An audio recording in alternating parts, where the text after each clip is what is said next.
Hello and welcome to Evangelical 360. I'm your host, Brian Stiller. Podcasts by their nature are global. But given that I live in Canada, it may imply that our interest is seeing the world only from a Western point of view.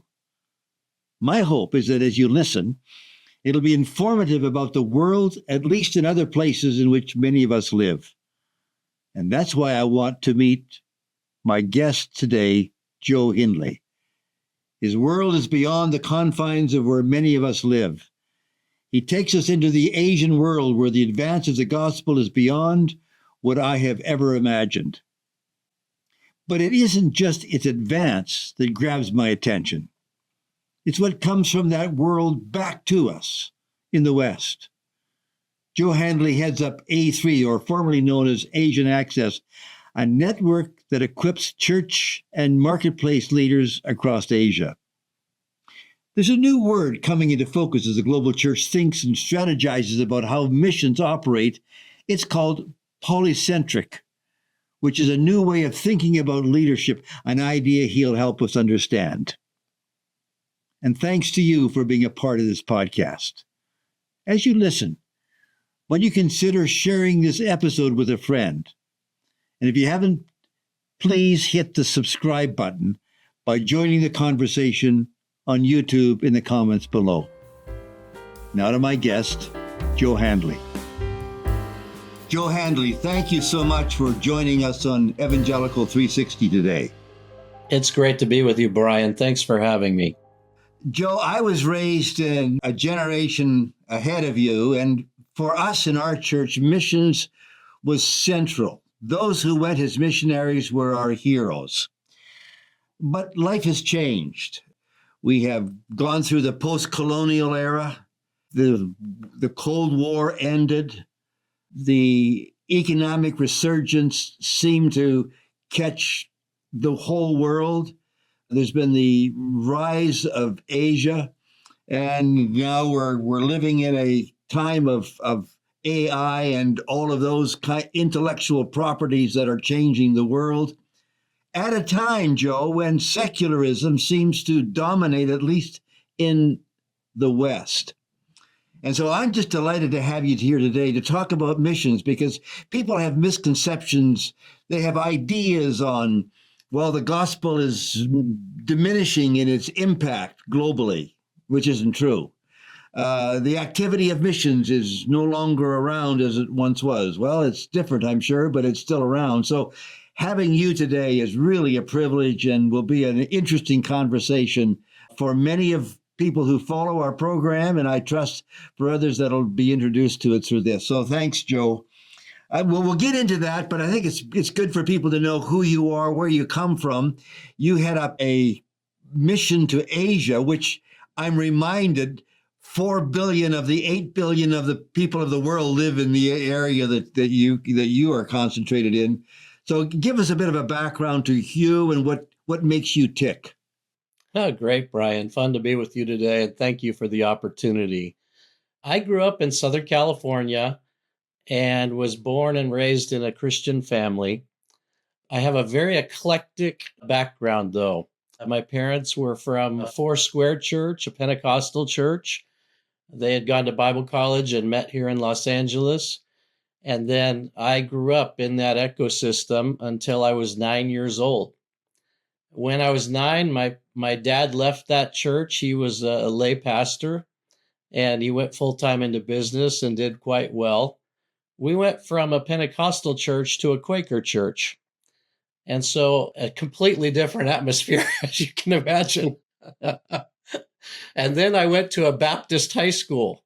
So I was getting an amalgamation of theology as a young kid, And during high school, I felt an incredible call to the work of Christ, to fall into or to run into pastoral ministry and into mission. Yeah, it was one of those fire and brimstone services where there was a preacher up front giving us a call to come forward and dedicate our, not our life to Christ, but our calling, to be a witness, a minister of the gospel. And my heart was thumping. I was sweating. And I knew I was supposed to go forward, but I was terrified because I was deathly afraid of public speaking. And so I avoided it like the plague. I went the opposite way. I played Jonah until I was in college. I went to what was then a small Christian school called Azusa Pacific University. And a friend of mine invited me on a mission trip. And that mission trip turned my life upside down. Prior to that, I just wanted to be a wealthy Christian business guy and give money away. But serving in the streets of Mexicali, just across the border here, God did something in my heart, and it completely revolutionized my perspective and life roadmap. While I was in college, I met this young lady who's now my wife.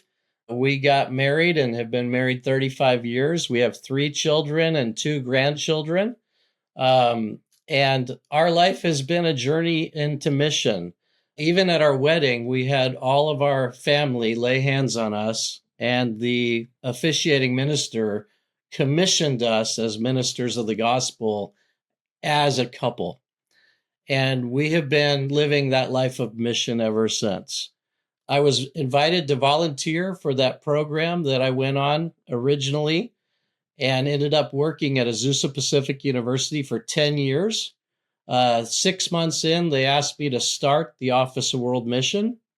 And it was quite a journey. I didn't know a lot about what I was doing, but learned on the fly, kind of like throwing into the swimming pool and learning how to swim on your own. But I did have a lot of mentoring in that process, a lot of wise counsel, a lot of good people to run beside me. And it was a remarkable journey. After 10 years there, God called me to a church in what's called the South Bay of LA. It ended up being one of the top 100 churches in America, according to a book, for missions in its day. We're still members of that church, and they ended up sending us out to what was called Asian Access, but now we call it A3 because we're starting to work outside of Asia. So that's a little bit of my journey, Brian. Okay, Joe. But the world of missions has changed. It began back in the late 1700s with William Carey, and then mission boards of all kinds sending hundreds and hundreds of thousands of missionaries globally. And that's kind of the picture of missions.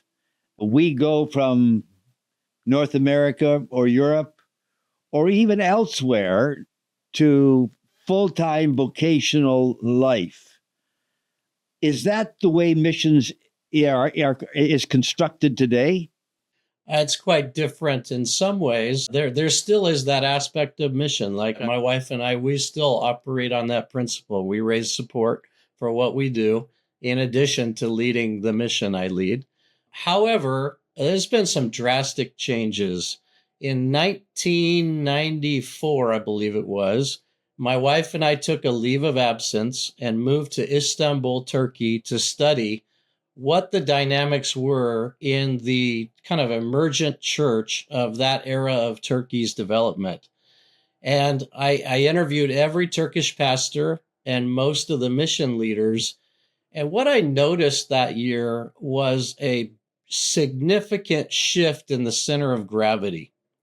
Prior to that time, I felt my calling was mobilizing as many as I could to the uttermost parts of the earth. But after that year, I realized that the global church was growing faster than at least the American church and probably the Western church. And so that created a massive shift in my perspective. And so I shifted from a sending paradigm to a partnership paradigm, where you come alongside and give your best to indigenous Christian leaders, pastors, and mission leaders from the majority world who are doing the work of ministry on the ground. That doesn't mean the old paradigm is lost. It's still important. And so what I call it today is what is a strategic sending. So instead of sending boatloads of people, like you talked about in the past, I prefer to send fewer people that are doing more strategic things and spending the bulk of my energy and time on empowering national movements. And so that's a big part of that shift that's been happening over the last, maybe 20, 25 years or so. So when you say empowering, what does that look like?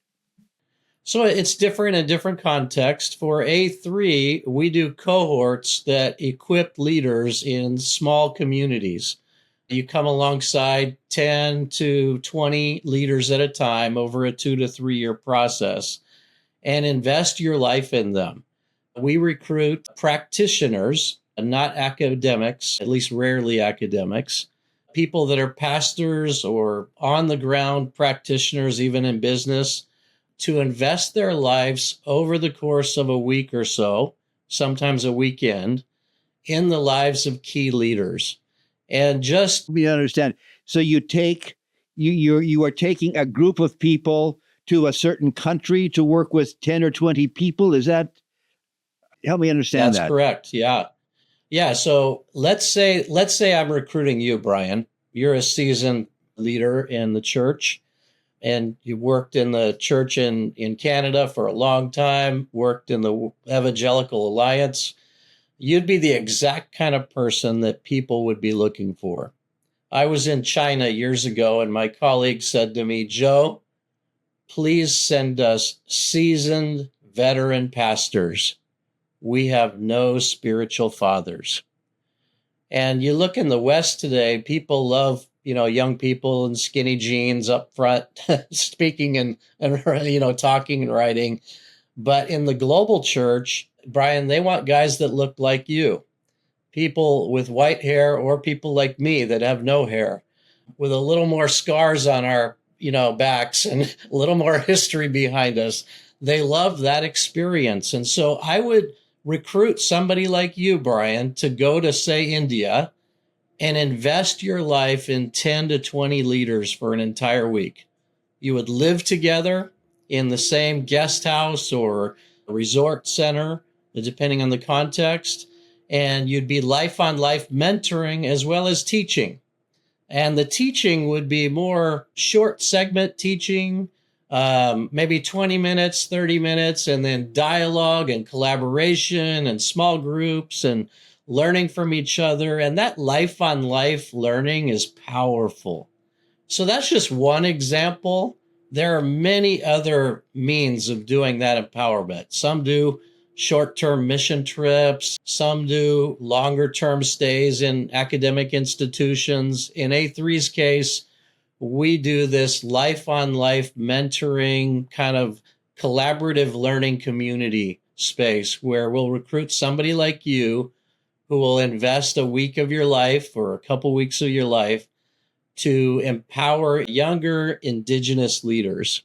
And then what happens is eventually that cohort turns into another cohort and converts into a third cohort. And by the time we get to a third cohort, some of our alumni become the faculty. So when the day and age comes when, Brian, you might not be able to travel, one of the local leaders is then teaching on the ground. By the end of 2 or 3 cohorts, probably half of our faculty or practitioners are doing the teaching that are local. They're alumni of the A3 community. So that's a little snapshot of how some of missions has changed. Joe, you use an interesting word called polycentric. Poly meaning many and centric meaning center. But what do those two words pulled together mean to you as it relates to this conversation we're having on world missions? So it's interesting. I did my dissertation on this subject, Brian, and polycentric has become a popular term in the mission circle today. If you were at the last Lausanne Congress, there was a significant portion of it kind of dedicated to the idea of polycentric mission.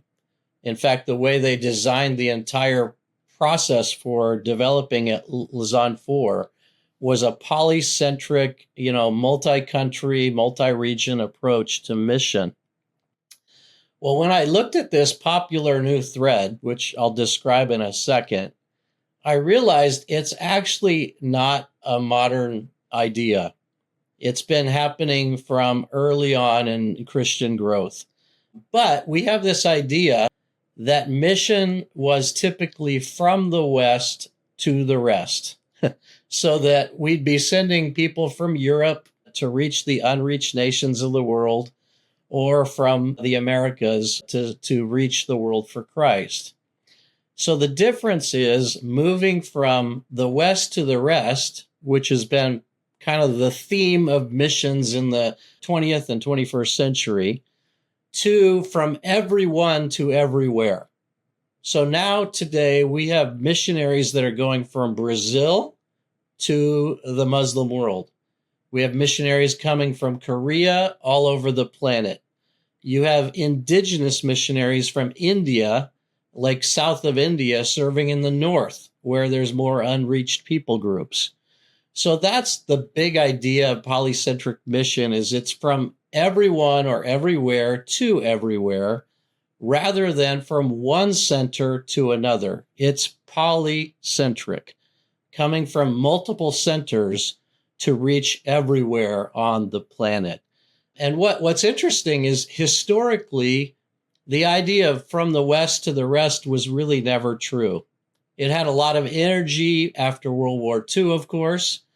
But if you look at the history of mission, we have studies showing that Indians were going to other parts of India early on. We have Africans coming to America and then going back to Africa long before the modern era of what was themed the West to the rest. And so the idea of polycentric mission is this concept that now we have people going from everywhere to virtually everywhere. So you have countries like Brazil and Korea and South Korea that are sending enormous numbers of people, as I understand, all over the world. That's correct. The Brazilian and Korean mission force for the last 20 plus years has been some of the strongest on the planet. America still dominates. The United States still dominates in sending vast numbers. But if you look at the percentage based on population and church growth or church statistics, the volume of people percentage-wise coming from Brazil, Korea, and India is surpassing that of the United States. Let's pick up South Korea. Why has South Korea been such a dominant player in the current world mission movement? What an exciting story Korea has been. South Korea was a very troubled economy after the Korean Wars, and it has resurrected, at least the southern part of the country, not North Korea, but South Korea. And in that growth, the poverty rate was enormous. And so if you talk to leaders like Lee from Yoido Full Gospel Church, he will tell you that poverty is one of the reasons that drove people to Christ. And so they had these enormous spirit-led movements in Korea. They have prayer mountains where people wake up at 4 or 3 in the morning and go pray daily. It's remarkable, their resilience and commitment and drive that the Korean spirit has. And a lot of it was birthed out of a sense of poverty and a sense of kind of pulling up your bootstraps and moving forward with this enormous spiritual resurgence. And so this really dominated the South Korean scene for decades, and they became one of the fastest growing churches on the planet for quite some time. And in that ecosystem, they caught this idea of reaching the world for Christ. And so if you go almost anywhere in the world today, you will find either Korean missionaries or Korean businesses that are operating as missionaries. It's a remarkable thing that's happened in the history of mission overall. And what about Brazil? Why has Brazil become such a key player in this movement? I think similar dynamics. I'm not as aware of the backstory on Brazil. With Korea, I know people like Young-Hoon Lee who've educated me. Brazil, though, also has very similar dynamics. A country that was, struggling, that has become a part of the BRICS, B-R-I-C, emergent economy that's growing rapidly. And the gospel spread in Brazil remarkably. And, a lot of this, Brian, comes from the Pentecostal wave. Most of the growth of the church today is from the Pentecostal movements in the planet, charismatic and Pentecostal movements. And so those movements have an enormous drive behind them. This spirit-led influence really compels you. And honestly, I have to say that's true of myself. When you asked me about how I got called into ministry, there I was sitting in one of those pews with a remarkable fiery brimstone kind of preacher saying, God has called you. I think that kind of spirit has captured a lot of Latin America, and Brazil is just leading the pack. That begs the question, doesn't it? In our Protestant world, and that's where missions has, in our experience, has been bedded. Then you have this Pentecostal charismatic movement that starts the beginning of the 1900s. And we have this enormous growth of evangelicals, which includes Pentecostals. It goes from 90 million in 1960 to over 650 million today. What is there as a missiologist, as somebody who lives in the world of strategizing for mission, what is there about this new understanding of the Holy Spirit that has been so critical in the explosion of missions and the polycentric kind of missions that you've described? But I would say that people today are looking for more of an experience. What is lacking in a lot of dynamics of the world today is a technocentric reality, a managerial spirit. And what Pentecostalism brings, what the charismatic movement brings, is an experience that goes much deeper than what you can get in a managerial kind of atmosphere. So when church became a little bland or a little boring or a little like, what does that mean to me? Or a little too academic, the experiences of the Pentecostal movement are profoundly moving for people. And it's even, I would say there's a spiritual dynamic to it beyond what, not just a mechanistic thing, that there is something that burns in the hearts of people worldwide. And when you look at the majority world in particular, this is a world that believes in the spirits. You don't have to convince them that there are demons or, weird things that happen in the planet. Whereas in the West, most people don't believe that stuff. And so you have a group of people that are already believers. And when they walk into a church atmosphere or they meet somebody with a power dynamic of either casting out demons or releasing people from their pain or their challenges in life, it has a profound impact on them. And then the community section of that is what builds on it. So the church community becomes the vibrant, life-giving force. Let's say you're from a broken home, or you're from a poverty-infested area where you have very little community. That community of believers becomes your family. And so between these two dynamics of family and a powerful experiential atmosphere, you have a potent force to draw from. To that other question about polycentrism, what this has fueled is a vibrant, fire-filled communities around the world that are fervent for Christ. And they start hearing the gospel message, and it's not just another bland, 5 spiritual steps to this and ways to improve my marriage and, all the how to use the Bible to enhance my business. Rather, there's a clear clarion call that I am to make disciples of my neighbors and the world. And so I think that's a little bit of what's behind what you're asking me about. Joe, I noticed that also within the same context of missions, which has as its core the winning of people to follow and serve Jesus Christ. There has been the added dimension of serving those who are poor, the issues of injustice. World Vision became, I suppose, the star child of the evangelical movement by its development over the last few years, and many other missions and agencies and NGOs.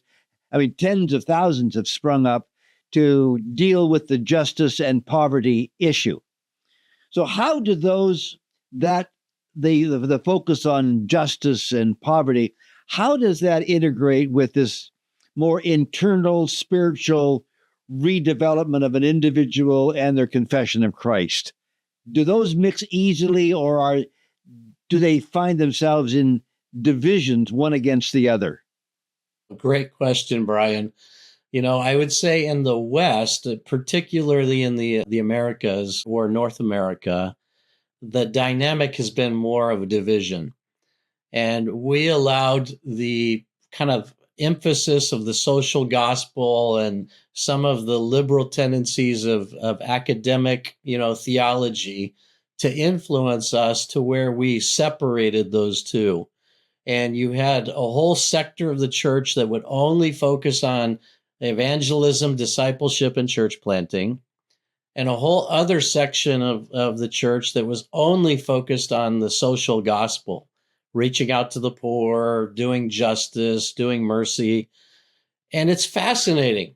When you get outside of the US or North American context and perhaps other contexts, but mostly outside of those two, you see something completely different. What I see when I'm meeting with majority world leaders is an integrated gospel. And they can't even fathom the idea that evangelism should be separate from the work of reaching the poor. For them, it's hand in glove. It's just naturally fitting together. They look at the Bible, the words of Jesus, the life of Jesus, and the whole trajectory of Scripture. And for them, it's all an integrated, holistic picture. They don't see the separation that we've created here in America anyway. Perhaps it's true in Canada where you're at too. But they just completely don't even understand this concept of why would you divorce these things? They need to be holistic. The way you reach your neighbors is the intersection of evangelism with caring for them. The way you reach people is reaching out in the poor community, being an agent for justice, but doing so with a vibrant, dynamic relationship with Christ that is sometimes quiet, but oftentimes verbal. And you're sharing your faith alongside of your witness to the community. And for the majority world church, I personally believe they're more biblical than we have been. And we've allowed these things to separate us. In essence, they should be integrated. So I think we have a lot to learn from the world out in global church. Joe, as you and I sit here today, I'm a little older than you, but we have the history of our own evangelical tradition where faith and politics have no kinship. There's a great divide. Render unto things that are Caesar's and unto God the things that are God's. That's been our mantra. Now today, we are living in an age where there seems to be a mixing of the two. Now, you're an American, and I don't want to get into the American political issue per se, but as I travel the world and as you do, we realize that there is a new interest among evangelicals as it relates to what we call the public square, which is politics, which is civic matters. As a missiologist, as you lead this large mission in Asia, which is, as I said earlier, is one half of the world's 8 billion population. What sense are you making of the evangelical mission world and the indigenous missions of the countries that you are a part of? What sense are you making of this interest and sometimes an alignment of faith and politics? Great question. I think when the majority world church or the global church that at least the ones I serve, where the countries I'm in, they like to see this integration from what we were just talking about into this public leadership space, and especially the next generation. They are tired of either the confluence of politics with religion or the separation of them. And let me unpack that a little bit. They are very concerned about the confluence of religion and politics when it becomes one particular faction of the political dynamic. And so when you're just aligned with one political party per se, then what kind of witness is that to the rest of the world or to your neighbor across the street? I'm thinking of right down the street from me is a home. There's two homes literally across the street, just around the corner from me. On one side of the street is a massive, American flag and Trump banner. And just on the opposite side of the street is a Rainbow Coalition banner. And it's as if these two sides are, fighting one another. And I like to ask myself, when Jesus asks me, who is my neighbor?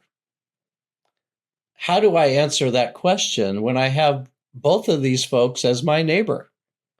And I think when you look at the majority world church, they want to see a public leadership that is, advocating for the things of Christ, advocating for morality and justice at the same time, advocating for the needs and the situation of the poor, as well as advocating for biblical standards of lifestyle and morality. They have a more integrated approach, and they want to reach both sides. And so when I look at my neighborhood and I ask that question, who is my neighbor? When I think of public leadership, I realize that both those people are my neighbor.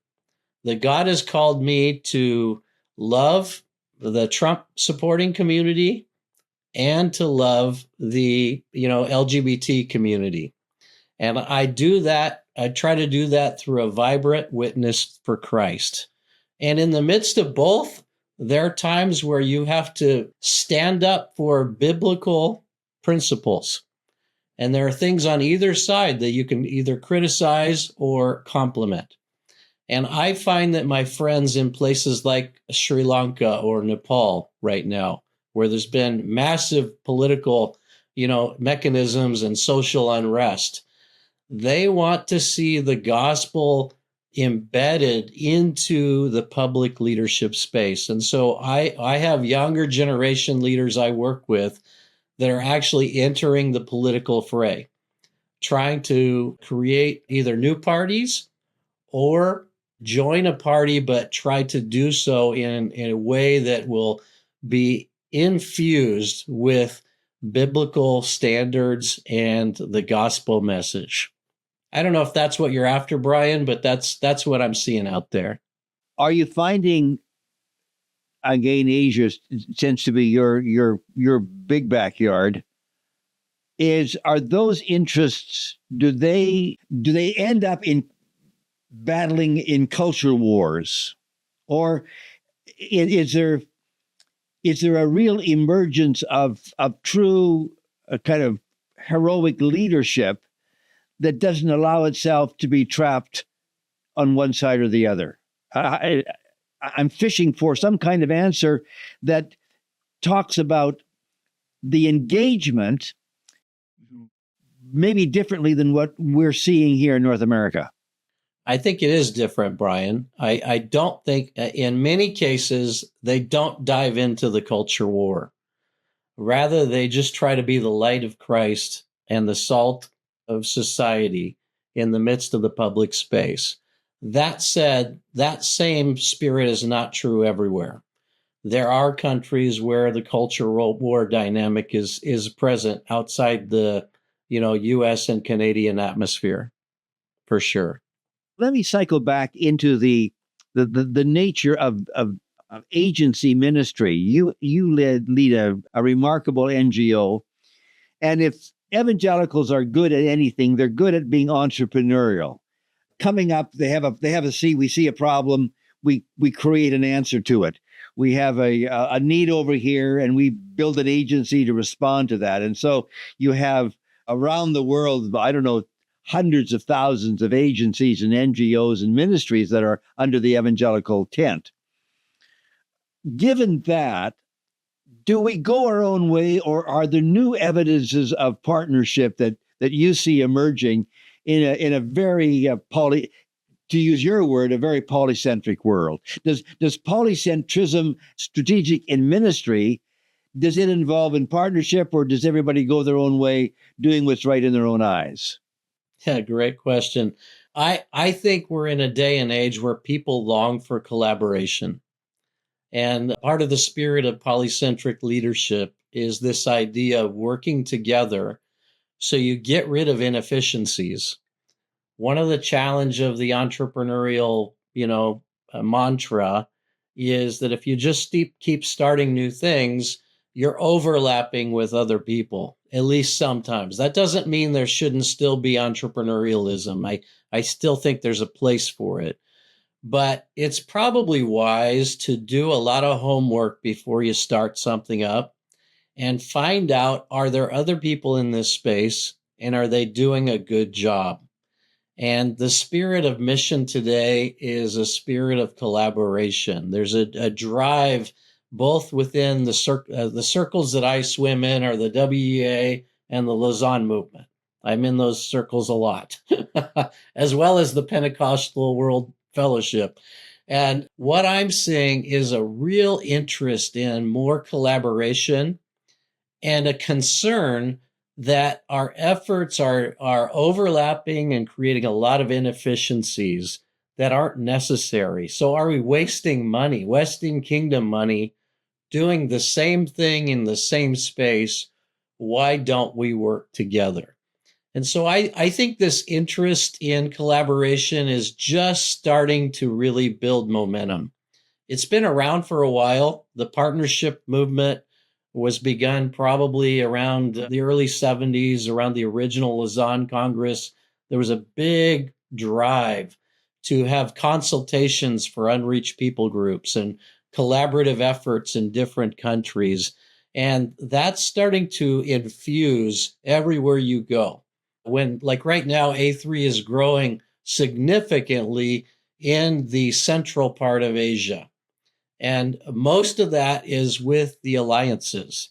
So the Evangelical alliance in those parts of the world are really robust. And they want to see this kind of collaboration, at least from what I can tell so far. We're just 2 years in with that part of our venture. But that's an example of this ecosystem of a desire for more collaboration, more partnership, not wasting money and kingdom time and effort.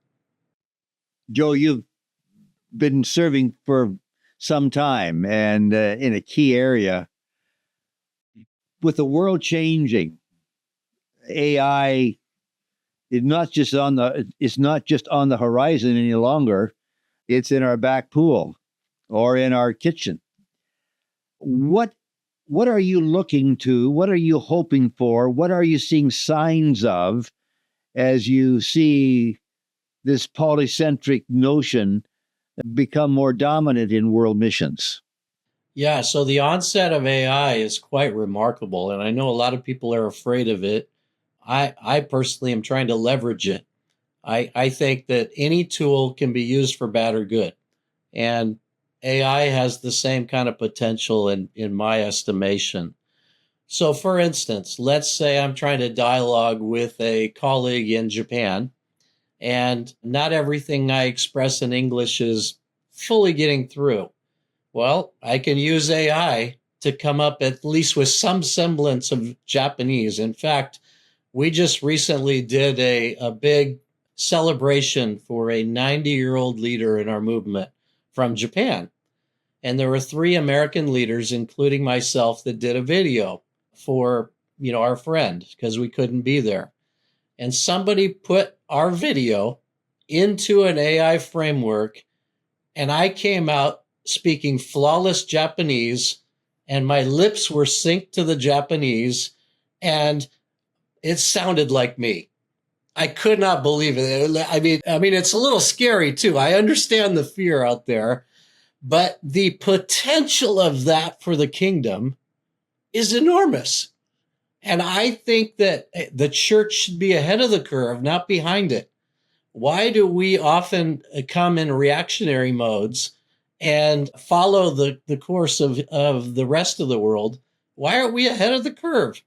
And so my theory is, let's leverage this power for the gospel. And that's just one little example of things that people can do all the time. I'll give you another example, a call like this one, Brian.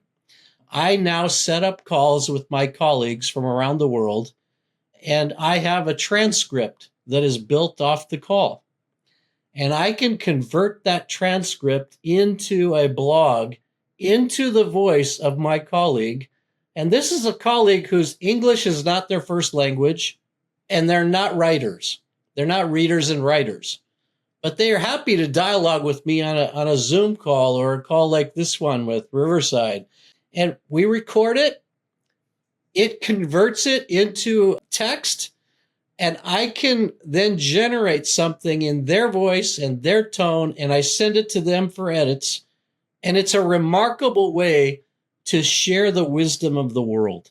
And so these are just 2 little stories, the one of the video and the one of the interviews with my friends, that can be used for the gospel. Why not use them? So that's my theory on some of that. And in a polycentric world, these things just help us. They're resources or tools that can help us get along, help us better work together, help us better serve our communities.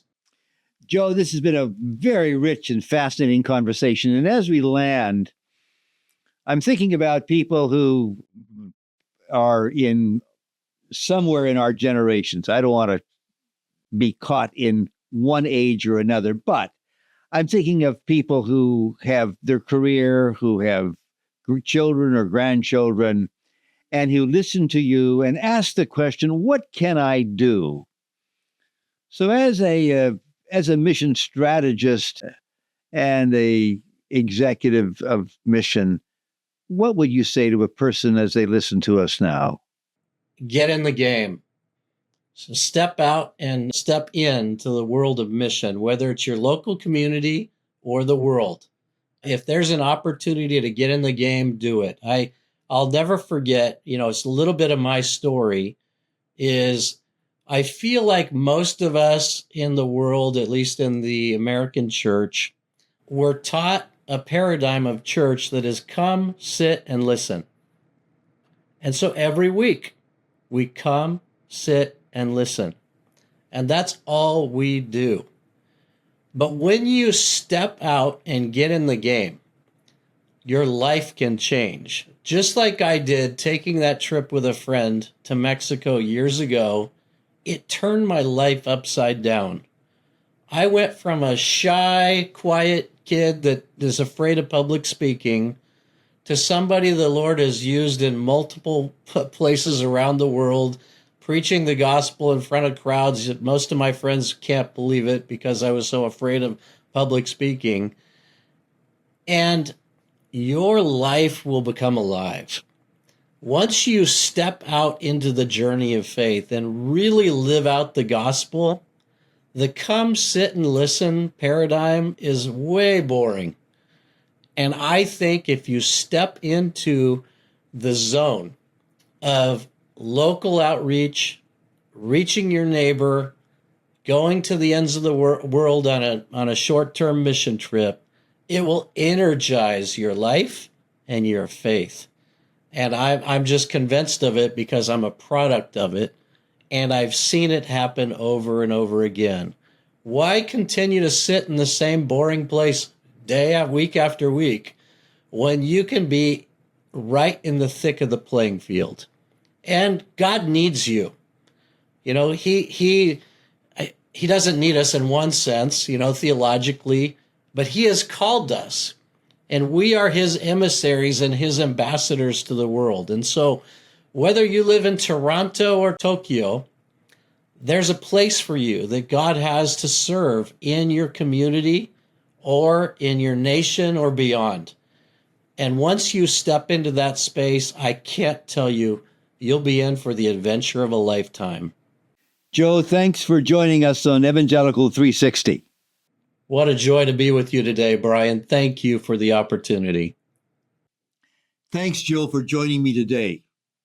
Your expansive view of the world helps lift us from personal and national preoccupations to see how the Spirit is engaging the world in this message of Jesus from Nazareth. And so thanks to you for being part of the podcast. Be sure to share this episode and join the conversation on YouTube. If you'd like to learn more about today's guest, be sure to check the show notes for links and info. And if you haven't already received my free book and newsletter, just go to brianstiller.com. Thanks again. Until next time. Don't miss the next interview. Be sure to subscribe to Evangelical 360 on YouTube.